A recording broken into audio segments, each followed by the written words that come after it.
আসসালামু আলাইকুম। এখন আমরা ষষ্ঠ অধ্যায় টাইপ 1 এর কোশ্চেন নিয়ে আলোচনা করব। তো 1 এর টাইপে যে 15টা কোশ্চেন আছে, তো এই 15টা কোশ্চেনে আমরা একটু আলোচনা করব। দেখো কি বলতেছে প্রথমে, যে রাষ্ট্রবিজ্ঞানের জনক কে? তো আমরা জানি যে রাষ্ট্রবিজ্ঞানের জনক হচ্ছে কি, অ্যারিস্টটল। কি অ্যারিস্টটল, তিনি হচ্ছেন আমাদের রাষ্ট্রবিজ্ঞানের জনক। তো তারপরে আমাদের 2 নম্বর বলতেছে যে রাষ্ট্র কাকে বলে। কি, যে রাষ্ট্র কাকে বলে। তো অপশনগুলো পড়ো, তারপরে বুঝতে পারবা যে সরকার ও প্রশাসনকে রাষ্ট্র বলে, নাকি ভূখণ্ড ভিত্তিক সংগঠিত জনসমষ্টি যার উপর সরকার এবং সার্বভৌমত্ব ক্ষমতা বহাল রাখে। তারপরে নির্দিষ্ট এলাকার জনগণকে, আচ্ছা নির্দিষ্ট এলাকার জনগণকে তো কি রাষ্ট্র অবশ্যই বলবে না। আচ্ছা দেখো, ভূখণ্ড ভিত্তিক এখানে আমাদের কি রাষ্ট্রের প্রথম উপাদানটা দেওয়া, তারপরে সংগঠিত জনসমষ্টি দ্বিতীয় উপাদান দেওয়া, তার উপর সরকার থাকবে তৃতীয় উপাদান দেওয়া, তারপর কি সার্বভৌমত্ব থাকবে চতুর্থ উপাদান দেওয়া। কি যে আমাদের সবগুলো উপাদান দেওয়া আছে। দেখো যে সবগুলো উপাদানের সমন্বয়ে কি আমাদের একটা রাষ্ট্রের সৃষ্টি হয়। তার জন্য আমরা বলতেছি কি, যে ভূখণ্ড ভিত্তিক সংগঠিত জনসমষ্টি যার উপর সরকার সার্বভৌম ক্ষমতা বহাল রাখে। তো 3 নম্বর কোশ্চেনটা আমাদের কি বলতেছে, যে 3 নম্বর বলতেছে যে রাষ্ট্রের উৎপত্তি হয়েছে কিসের মাধ্যমে। কি, রাষ্ট্রের উৎপত্তি হয়েছে কিসের মাধ্যমে। তো দেখো আমাদের ক নম্বর বলতেছে সভ্যতার মাধ্যমে, পরিবার মাধ্যমে, নাকি কোনোটি নয়, নাকি সমাজের। তো আমরা দেখো, আমরা জানি যে সমাজের মাধ্যমে কি রাষ্ট্রের উৎপত্তি হয়েছে। কি, যে সমাজের মাধ্যমে। তো একটা সমাজে অনেকগুলো মানুষ, অনেক জনগণ বসবাস করে, তারপরে কি তাদের নিয়ে একটা হচ্ছে কি একটা জেলা হয়, তারপরে জেলা থেকে একটা হচ্ছে কি বিভাগ, বিভাগ থেকে আমাদের দেশ। তো এই যে এই পুরো দেশটাকে আমরা বলতেছি কি রাষ্ট্র।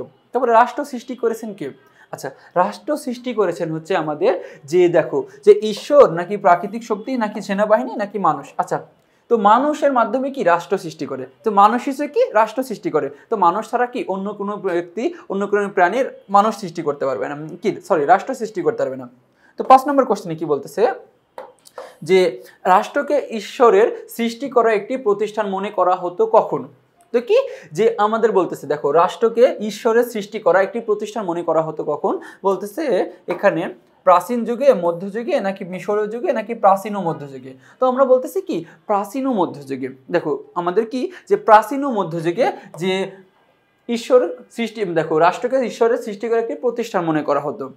তারপরে আমাদের 6 নম্বর, তো 6 নম্বর কোশ্চেনে কি বলতেছে, যে রাষ্ট্রের সুস্পষ্ট এবং পূর্ণাঙ্গ সংজ্ঞা দিয়েছেন কে। কি, রাষ্ট্রের সুস্পষ্ট এবং পূর্ণাঙ্গ সংজ্ঞা দিয়েছেন কে। আমরা জানি যে রাষ্ট্রের সবচেয়ে সুস্পষ্ট এবং পূর্ণাঙ্গ সংজ্ঞা দিয়েছেন অধ্যাপক কি গার্নার। তো দেখো অধ্যাপক গার্নারের সংজ্ঞার মধ্যে যে আমাদের যে রাষ্ট্রের 4টা উপাদান আছে, রাষ্ট্রের কয়টি উপাদান, যে 4টি উপাদান। তো তিনি এই 4টি উপাদানই উল্লেখ করে দিয়েছেন। 4টি উপাদান নিয়ে তার সংজ্ঞাটাকে তিনি সাজিয়েছেন। তার জন্য আমরা তার সংজ্ঞাটাকে বলতেছি কি, যে সুস্পষ্ট এবং পূর্ণাঙ্গ সংজ্ঞা। কি, সুস্পষ্ট এবং পূর্ণাঙ্গ সংজ্ঞা। তারপরে দেখো এই কোশ্চেনটা আমাদের কি কিন্তু 3 স্টার, আমাদের কি ইম্পর্টেন্ট।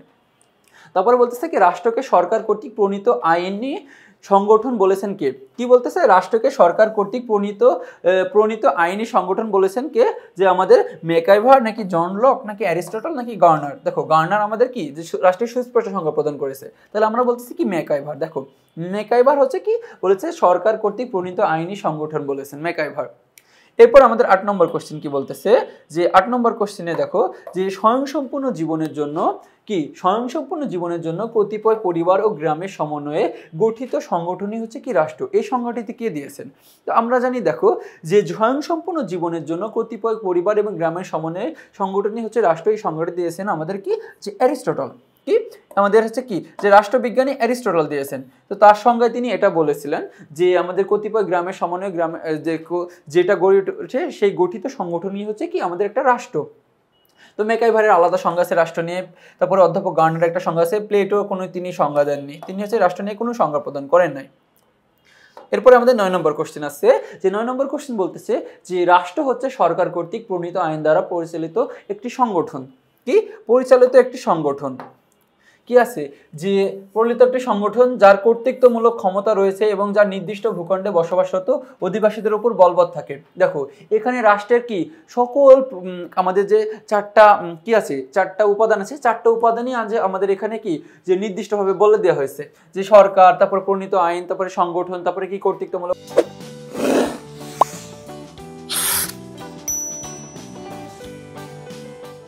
ক্ষমতা, সকল কিছু বলে দিয়েছে। তাহলে আমরা বলতেছি যে উক্তিটি কার। তো এখানে উক্তিটি হচ্ছে কি অধ্যাপক গার্নার। তো অধ্যাপক গার্নার তিনি এই সংজ্ঞাটি দিয়েছেন। অধ্যাপক গার্নার হচ্ছে কি, তিনি রাষ্ট্রের সবচেয়ে সুস্পষ্ট সংজ্ঞা প্রদান করেছেন। এরপরে আমাদের 10 নম্বর কোশ্চেন কি বলতেছে, যে 10 নম্বর বলতেছে যে রাষ্ট্র হলো বহু সংখ্যক ব্যক্তি নিয়ে গঠিত এমন এক জনসমাজ যারা নির্দিষ্ট ভূখণ্ডে স্থায়ীভাবে বসবাস করে, যা বহিঃশত্রুর নিয়ন্ত্রণ হতে মুক্ত এবং যাদের একটি সুসংগঠিত সরকার আছে। রাষ্ট্র সম্পর্কিত এই সংজ্ঞাটি কে প্রদান করেছে? কি দেখো যে এই সম্পর্কিত সংজ্ঞাটি কে প্রদান করেছেন, যে 10 নম্বর বলতেছে আমাদের ক নম্বর কি, যে ক নম্বরে হচ্ছে অ্যারিস্টটল নাকি আর.এম. ম্যাকআইভার নাকি অধ্যাপক গার্নার নাকি হচ্ছে যে অধ্যাপক হল্যান্ড। তো দেখো যে বহু সংখ্যক ব্যক্তি নিয়ে গঠিত এমন এক জনসমাজ যারা নির্দিষ্ট ভূখণ্ডে, আচ্ছা উপরের সংজ্ঞার মতো আমাদের সেম, এখানে রাষ্ট্রের 4টা উপাদানই আছে, কি যে 4টা উপাদান আছে, এই তো 4টা উপাদানের নামে যে সংজ্ঞাটা, সেই সংজ্ঞাটাকে আমরা বলছি কি যে সুস্পষ্ট সংজ্ঞা। সুস্পষ্ট সংজ্ঞাটা দিয়েছেন কে? সুস্পষ্ট সংজ্ঞাটা দিয়েছে অধ্যাপক গার্নার। এরপরে আমাদের 11 নম্বর কোশ্চেনটা দেখব। আচ্ছা 11 নম্বর কোশ্চেনে কি বলতেছে আমাদের, দেখো 11 নম্বর কি বলতেছে, যে রাষ্ট্র যদি হয় জীবদেহ তবে সরকার এর মস্তিষ্ক স্বরূপ। কি যে রাষ্ট্র যদি হয় জীবদেহ, তো রাষ্ট্র যদি জীবদেহ হয় তাহলে সরকার হবে মস্তিষ্ক স্বরূপ। তো এটা হচ্ছে কি, এই সংজ্ঞাটা কে দিয়েছে বলতেছে, দেখো এই যে অধ্যাপক গার্নার, অ্যারিস্টটল নাকি ম্যাকআইভার নাকি আলেকজান্ডার। তো আমরা জানি যে রাষ্ট্র যদি জীবদেহ হয় তাহলে সরকার হবে এর মস্তিষ্ক স্বরূপ, এই কথাটি বলেছেন আমাদের অধ্যাপক কি, অধ্যাপক গার্নার। তারপরেই দেখো যে আমাদের 12 নম্বর কোশ্চেন কি বলতেছে, যে সার্বভৌম ক্ষমতার কয়টি দিক রয়েছে? আমরা জানি সার্বভৌম ক্ষমতার কয়টা দিক রয়েছে? 2টা দিক রয়েছে। কয়টা? 2টা দিক। এখন দেখো যে 2টা দিক কি কি আমাদের। আচ্ছা আমরা 2টা দিক নিয়ে একটু আলোচনা করি। যেহেতু 2টা দিক, দেখো একটা বলতেছে যে অভ্যন্তরীণ ক্ষমতা, একটা হচ্ছে বাহ্যিক ক্ষমতা। কি অভ্যন্তরীণ, একটা হচ্ছে অভ্যন্তরীণ ক্ষমতা আর একটা হচ্ছে কি দুই হচ্ছে কি বাহ্যিক। তো বাহ্যিক, তো দেখো অভ্যন্তরীণ না বাহ্যিক। এখন অভ্যন্তরীণ বলতে কি বোঝাইতেছে? অভ্যন্তরীণ বলতে বলছে যে দেশের ভিতরে সকল ধরনের সম্পদের উপর তুমি বলবৎ প্রয়োগ করতে পারো, তো তুমি ওই সম্পদকে দাবি করতে পারো, সেটাকে আমরা বলছি কি অভ্যন্তরীণ ক্ষমতা। আর বাহ্যিক বলতে কি, যে তুমি বহিঃশত্রুর আক্রমণ থেকে তুমি নিজের দেশকে রক্ষা করবা। কি তুমি বহিঃশত্রুর আক্রমণ থেকে নিজের দেশকে রক্ষা করবা, সেটা হচ্ছে কি আমাদের বাহ্যিক, মানে বাহ্যিক ক্ষমতা, সার্বভৌমত্বের। তারপরে আমাদের 13 নম্বর বলতেছে যে সার্বভৌমের আদর্শে কি। দেখো সার্বভৌমের আদেশ হচ্ছে কি, আমরা জানি সার্বভৌমের আদেশই হচ্ছে কি আইন। সার্বভৌমের আদেশ হচ্ছে কি আইন, জনসমষ্টি হয় না, সরকার হয় না, রাষ্ট্র হয় না। আমরা জানি সার্বভৌমের আদর্শই হচ্ছে কি আইন।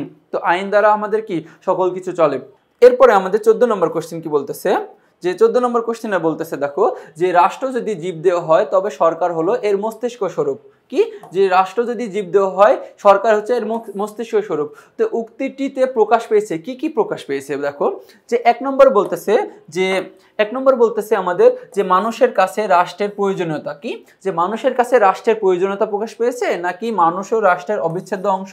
দেখো মানুষ এবং রাষ্ট্রের অবিচ্ছেদ্য অংশ নাকি রাষ্ট্র সৃষ্টির রূপরেখা। আচ্ছা যে এটা তো দেখো যে এটা তো রাষ্ট্র সৃষ্টির রূপরেখা হতে পারে না, তাই না? আমরা জানি এটা রাষ্ট্র সৃষ্টির রূপরেখা না, তাহলে আমরা বলছি এটা কি ক আনসার, তাহলে 1 ও 2 আনসার।